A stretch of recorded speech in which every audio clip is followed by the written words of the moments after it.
Limuel at pag-uusapan natin ngayong araw na ito ang mga tips kung paano nga ba pumuti. So, ayan! Number 1, huwag na huwag magbibilad sa araw. So, pag lalabas ka ng bahay nyo, dapat nakabalot ka. Kung pwede lang magkapote, may payong, nakakumot, naka-helmet, and everything.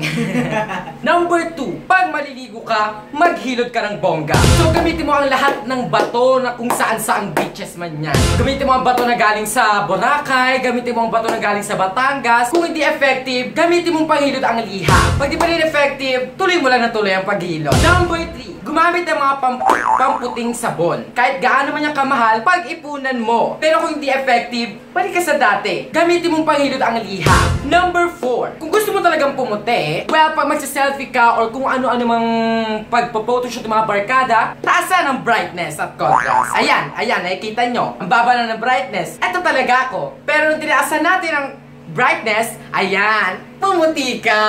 Diba?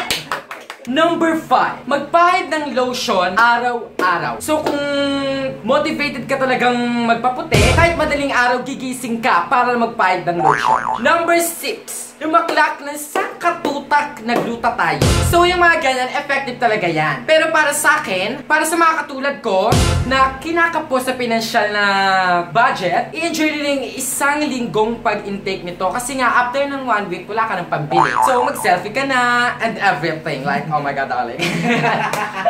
O ano yan? Bumaba na naman yung brightness. Itaas yan. Ayan. So huwag kayong mutang i-like, i-share, at syempre, itag ang mga kakilala nyong gusto ring pumuti para malaman nila kung paano nga bang pumuti. See you sa next video! Bye-bye! O ano yan? Bumaba na naman yung brightness. Taas yan. Yan.